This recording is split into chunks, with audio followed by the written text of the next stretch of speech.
একই রকম ইফতার খেতে আর ভালো লাগছে না, তাই আজকে একটু অন্যরকম ভাবে ইফতারটা সাজাচ্ছি। আসসালামু আলাইকুম, welcome my hobby house blog channel. সকালে বাড়ির সমস্ত কাজ কমপ্লিট করে চলে এসেছে রান্নাঘরে। আর আজকে ইফতারে একটু আলাদা রকম কিছু বানাবো, তার জন্যই প্রথমে এখানে আমি একটা ওই জেল বানিয়ে নিচ্ছি। এই জেলটা বানানো খুবই সহজ। প্রথমেই একটু পানি নিয়ে নিয়েছি আর পানিতে একটু কর্নফ্লাওয়ার গুলে নিয়েছি। এতটাই ভালো করে গুলতে হবে যেন নিচে দলা পেকে না থাকে। জেলটা একটু কালার হওয়ার জন্য আমি একটু লোয়াবজা দিয়ে দিলাম, লাল কালারের হবে, কারণ আমার কাছে তো এখন কোনো কালার ফুড নেই। তারপরে এতে দিয়ে দিয়েছি পরিমাণ মতো চিনি।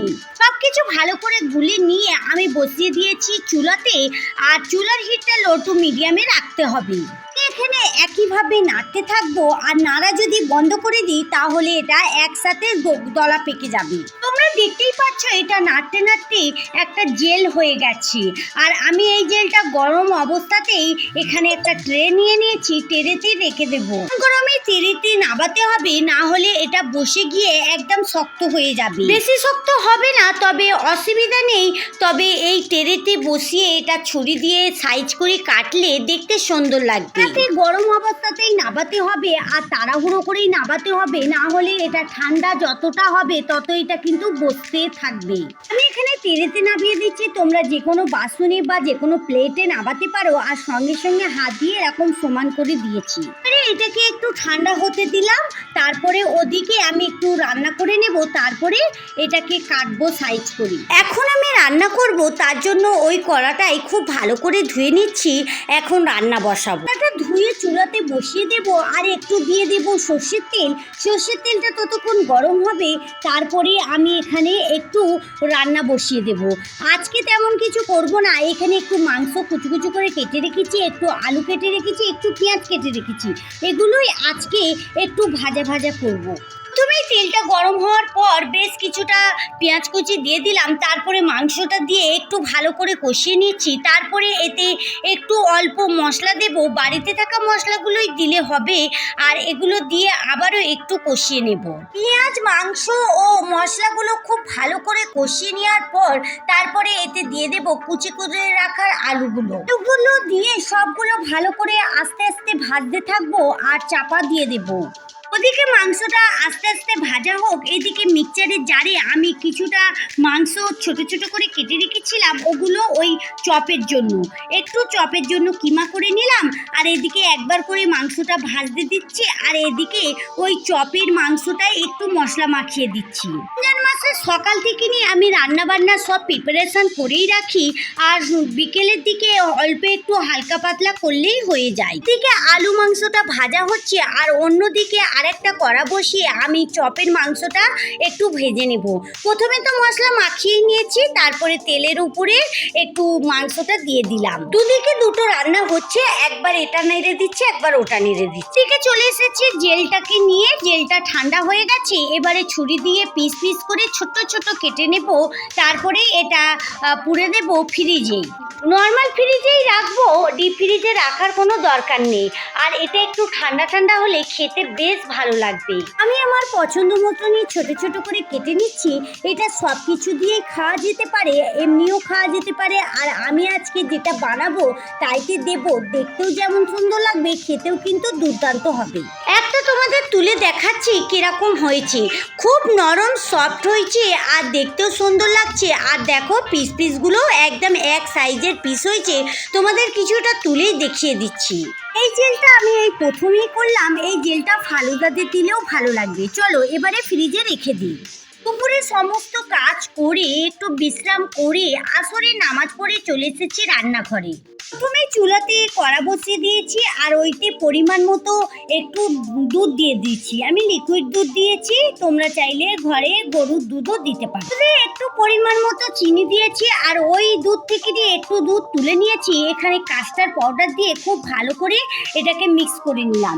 তারপরে ওই মিক্সটা আমি সব দুধে মিশিয়ে দিলাম। তোর হিটটা লো টু মিডিয়ামে রেখে আস্তে আস্তে নাড়লে এরকম হয়ে যাবে। যেই রেসিপিটা বানাবো তার জন্য বেশ কিছুটা ফলের ফলের প্রয়োজন, আর তার জন্যেই হাজবেন্ড কিছু ফলও নিয়ে এসেছে, আর আমাদের বাড়িতে ফলও শেষ হয়ে গেছে। যে তোমাদের একবার বলেছিলাম তেমন কোনো ধরা বাঁধা নিয়ম নেই যে একইভাবে ফল আনতে হবে, যখন শেষ হয়ে যাবে যখন ইচ্ছা হবে তখনই হাজবেন্ড ফল যে কোনো জিনিস নিয়ে চলে আসি। ওকে সামনে যখন যেটা ভালো দেখতে পাই তখন সেটাই নিয়ে চলে আসি। যে রেসিপিটা করব সেই রেসিপিটা হচ্ছে ফুড কাস্টার্ড, আর ফুড কাস্টার্ডের জন্য যে ফুডগুলো লাগবে সেগুলো আমি একটা প্লেটে তুলে নিচ্ছি। অনেকজন অনেক রকমভাবেই করে, অনেকেই ফুড দেয়, তবে আমি যেই ফুডগুলো আজকে দিচ্ছি এই ফুডগুলোই বেশি ভালো লাগবে কাস্টার্ডে দিলে। তো এই ফুডগুলো কেটে নিই, এই তো ছোট্ট ছোট্ট করে কেটে নিয়েছি, আর এখানে কিছু ফলও ইফতারের জন্য কেটে নিয়েছি।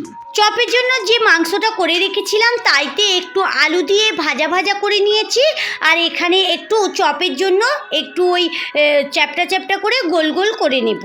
কদিন ধরে অনেকে চপ খাওয়া হচ্ছে, তার জন্যই আজকে একটু হালকা পাতলাই করব ভাবছি, তাও এখানে একটু চপ করতে হচ্ছে। আর এখানে আমি ফুড কাস্টার্ডটা করব বলে আর অন্য কোনো চপ করিনি, একরকমই চপ করছি। ফুড কাস্টার্ডটা খাওয়াও যেমন ভালো আর দেখতেও সুন্দর লাগে, আর খেলে কিন্তু শরীরের পক্ষে অনেক ভালো, আর ওটা কিন্তু হেলদি ফুড। এখন পর্যন্ত তোমরা কে কে বাড়িতে ফুড কাস্টার্ড করেছো একবার আমাকে কমেন্ট বক্সে জানাবে।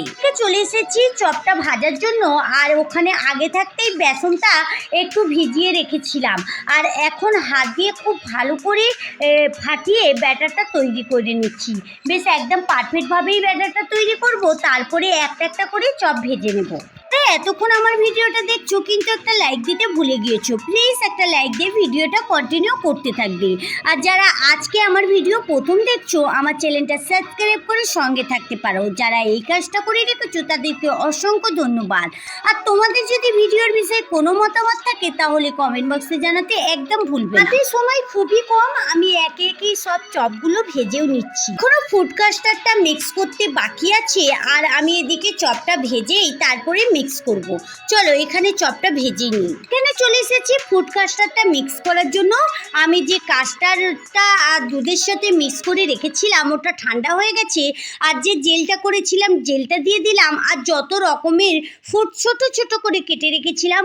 বন্ধুরা এটা মাথায় রাখতে হবে, ফুডগুলো কিন্তু খুব ছোট ছোট কাটতে হবে। কিছু আমি এই দুধের সঙ্গে মিক্স করে দিলাম। চাইলে এখানে কাজু বাদাম, পেস্তা বাদাম এবং কিশমিশ এগুলোও অ্যাড করা যেতে পারে, কারণ আমার কাছে এখন নেই, আমি তাই অ্যাড করলাম না। কাস্টার্ড বানানো তেমন কোনো ঝামেলা না, খুবই সহজ। তোমরা চাইলে একবার বানাতে পারো, কিন্তু দেখতেও অনেক সুন্দর, খেতেও কিন্তু দুর্দান্ত। এর আগেও আমি অনেকবার ফুড কাস্টার্ড বানিয়েছিলাম, খেতে কিন্তু দুর্দান্ত হয়েছিল। তার জন্য ছেলে মেয়ে হাজবেন্ড অনেক দিন ধরেই বলছে যে ফুড কাস্টার্ড বানানোর জন্য, তবে এক একটা করতে করতে বানানো তেমন হচ্ছে না, তাই আজকে বানিয়েও নিলাম। বন্ধুরা চলো আজকের মতো ভিডিও এই পর্যন্তই, দেখা হচ্ছে নতুন কোনো ভিডিওর সঙ্গে। ভালো থেকো, সুস্থ থেকো, সাবধানে থেকো। ভালো লাগলে লাইক কমেন্ট শেয়ার করো। যারা এতক্ষণ আমার সঙ্গে থাকলে আমার ভিডিওর কোথাও যদি একটু ভালো লেগে যায় তাহলে আমার চ্যানেলটা সাবস্ক্রাইব করে সঙ্গে থাকতে পারো। যারা এই কাজটা করে রেখেছো তাদেরকে অসংখ্য ধন্যবাদ, থ্যাংক ইউ।